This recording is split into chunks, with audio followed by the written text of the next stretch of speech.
조상님이 자식의 복을 주기 시작할 때 나타나는 변화 5가지. 우리 조상들은 예로부터 조상의 은덕이 자손에게 미친다고 믿어왔습니다. 단순한 미신이 아니라 세대를 넘어 전해지는 에너지와 보호가 실제로 존재한다고 여겼습니다. 실제로 많은 사람들이 인생의 중요한 순간에 조상의 도움을 느꼈다고 말합니다. 조상님이 자식에게 복을 주기 시작할 때 우리 삶에는 특별한 변화들이 나타납니다. 오늘은 그 변화 5가지에 대해 깊이 있게 알아보겠습니다. 1. 막혔던 일들이 신기하게 풀리기 시작한다. 조상의 복이 찾아오는 첫 번째 신호는 막혔던 일들이 풀리기 시작하는 것입니다. 오랫동안 해결되지 않던 문제들이 갑자기 해결의 실마리를 찾습니다. 법적 분쟁이 예상보다 빨리 끝나거나 사업에서 난관이 극복되거나 건강 문제가 호전되기 시작합니다. 마치 보이지 않는 손이 장애물을 치워주는 것 같은 느낌입니다.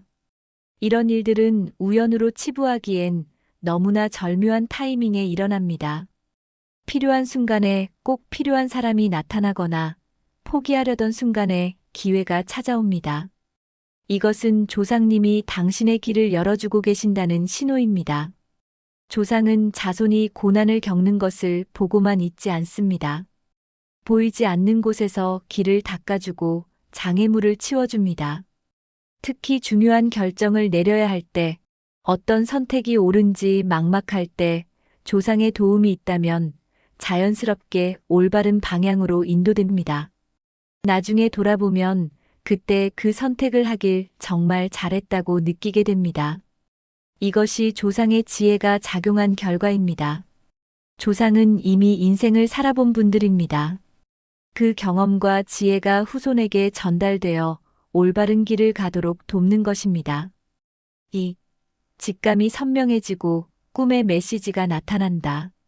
조상의 복이 작용할 때 2번째로 나타나는 변화는 직감이 예리해진다는 것입니다. 평소에는 무덤덤하게 넘겼을 일들에 대해 강한 느낌이 듭니다. 이 일은 하면 안 될 것 같다. 이 사람은 조심해야 할 것 같다. 이 기회는 꼭 잡아야 할 것 같다는 내면의 목소리가 또렷하게 들립니다. 그리고 이 직감을 따랐을 때 대부분 좋은 결과로 이어집니다. 또한 꿈이 선명해집니다. 조상님이 직접 꿈에 나타나는 경우도 있습니다. 할아버지, 할머니 또는 더 윗대 조상이 꿈에 등장해서 무언가를 말씀하시거나 특정 장소를 가리키거나 따뜻하게 미소 지으십니다.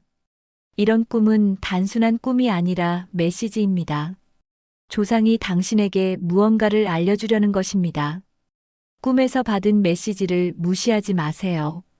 꿈 내용을 기억하고 그 의미를 되새겨보세요. 때로는 직접적인 조언이기도 하고 때로는 상징적인 메시지이기도 합니다. 꿈에서 본 장소에 실제로 가보거나 꿈에서 들은 말을 곱씹어보면 인생의 중요한 힌트를 발견하게 됩니다. 조상은 직접 개입할 수 없지만 꿈과 직감을 통해 후손을 인도합니다. 3. 귀한 인연이 찾아온다. 조상의 복이 작용하기 시작하면 인연에도 변화가 생깁니다. 인생의 전환점이 될 만한 사람을 만나게 됩니다. 멘토가 나타나거나 사업 파트너를 만나거나 평생의 친구를 얻게 됩니다. 이런 인연은 우연히 만난 것 같지만 사실은 필연입니다. 조상이 좋은 사람을 당신 곁으로 이끌어준 것입니다. 이들은 당신에게 중요한 조언을 해주거나 기회를 제공하거나 어려울 때 도움의 손길을 내밉니다. 그들과의 만남이 당신의 인생 방향을 바꾸기도 합니다. 새로운 직업을 얻거나 사업을 시작하거나 중요한 결정을 내릴 때 그들의 영향이 크게 작용합니다. 이것은 단순한 운이 아닙니다.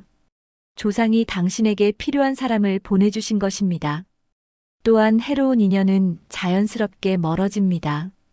당신에게 독이 되는 사람들, 에너지를 빼앗아가는 사람들이 삶에서 사라집니다. 때로는 갈등으로, 때로는 자연스러운 소원함으로 그들과의 연이 끊어집니다. 이것 또한 조상의 보호입니다. 나쁜 인연으로부터 당신을 지켜주고 좋은 인연만 곁에 남도록 하는 것입니다. 인연의 질이 달라지면 인생의 질도 달라집니다. 4. 경제적 여유가 생기기 시작한다. 조상의 복이 찾아오면 재물운도 상승합니다. 갑자기 목돈이 생기거나 예상치 못한 수입이 들어오거나 투자가 좋은 결과를 가져옵니다. 승진이 되거나 사업에 큰 계약이 성사되거나 부동산 가치가 오릅니다. 돈의 흐름이 좋아지는 것을 명확하게 느낍니다. 이것은 단순한 행운이 아닙니다. 조상이 후손의 경제적 안정을 돕는 것입니다. 조상은 자손이 굶주리거나 가난에 시달리는 것을 원치 않습니다. 자손이 경제적으로 안정되고 풍요롭게 살기를 바랍니다. 그래서 조상의 복이 작용하면 재물이 따라옵니다. 필요한 때에 필요한 만큼의 돈이 생깁니다. 물론 이것이 노력 없이 돈이 생긴다는 뜻은 아닙니다. 조상의 복은 당신의 노력에 날개를 달아줍니다. 당신이 열심히 일하고 성실하게 저축하고 현명하게 투자할 때 그 결과가 배가 됩니다. 조상의 도움은 당신의 노력을 증폭시키는 것입니다. 당신이 씨를 뿌리면 조상이 비와 햇빛을 주어 풍성한 결실을 맺게 합니다. 경제적 여유가 생기면 조상님께 감사하고 그 복을 이웃과 나누는 것도 잊지 마세요. 5. 마음의 평화가 찾아온다. 조상의 복이 작용할 때 가장 중요한 변화는 내면의 평화입니다. 불안하고 초조했던 마음이 안정됩니다. 이유 없이 두려웠던 감정들이 사라지고 미래에 대한 걱정이 줄어듭니다. 대신 감사함을 자주 느끼게 됩니다. 작은 일에도 고마움을 느끼고 일상이 소중하게 여겨집니다. 이 평온함은 조상의 가호가 함께한다는 가장 확실한 신호입니다.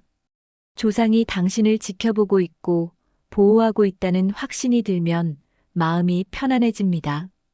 나는 혼자가 아니다. 보이지 않는 곳에서 나를 응원하는 이들이 있다는 생각이 큰 위안이 됩니다. 이 평화는 어떤 물질적 풍요보다 귀중합니다. 또한 가족 간의 화목도 증가합니다. 갈등이 해소되고 오해가 풀리고 서로를 이해하게 됩니다. 가족이 모이는 자리가 즐겁고 함께하는 시간이 소중하게 느껴집니다. 이것은 조상이 가장 원하는 모습입니다. 조상은 자손들이 서로 사랑하고 화목하게 지내기를 바랍니다. 가족의 화합은 조상의 가장 큰 기쁨입니다. 마음의 평화와 가족의 화목, 이것이야말로 조상이 주는 가장 큰 복입니다. 조상의 복을 받기 위해 우리가 할 수 있는 것. 그렇다면 조상의 복을 받기 위해 우리는 무엇을 해야 할까요? 첫째, 정성스러운 제사를 지내는 것입니다. 제사는 단순한 의식이 아니라 조상과 소통하는 시간입니다. 정성을 다해 음식을 준비하고 마음을 담아 절을 올리세요. 둘째, 묘소를 관리하세요. 정기적으로 묘소를 방문해서 잡초를 제거하고 깨끗하게 정돈하세요. 셋째, 일상에서 조상을 기억하세요. 명절이나 기일뿐 아니라 평소에도 조상을 떠올리고 감사의 마음을 가지세요. 넷째, 선한 삶을 사세요. 조상이 가장 기뻐하는 것은 자손이 올바르게 사는 것입니다. 정직하게 살고 이웃을 돕고 선한 영향을 끼치세요. 다섯째, 가족을 사랑하세요. 부모님을 공경하고 형제자매와 화목하게 지내고 자녀를 잘 키우세요. 가족의 화목이 조상을 가장 기쁘게 합니다. 이런 노력들이 쌓이면 조상의 복이 당신에게 찾아옵니다. 마무리하며 조상의 복은 미신이 아닙니다. 세대를 넘어 전해지는 사랑과 보호입니다. 조상은 자손이 잘 되기를 진심으로 바랍니다. 보이지 않는 곳에서 길을 열어주고 위험에서 보호하고 좋은 인연을 맺어주고 경제적 안정을 돕고 마음의 평화를 줍니다. 이런 변화들이 당신의 삶에 나타나기 시작했다면 조상님께 감사하세요. 조상을 기억하고 감사하는 마음이 가장 중요합니다. 화려한 제사상이 아니어도 됩니다. 진심 어린 마음 한 줌이면 충분합니다. 오늘부터 조상님을 더 자주 떠올려 보세요. 그들의 희생과 사랑을 기억하세요. 그러면 당신의 삶에도 조상의 복이 찾아올 것입니다. 당신과 당신의 가족에게 조상의 은덕이 가득하기를 바랍니다.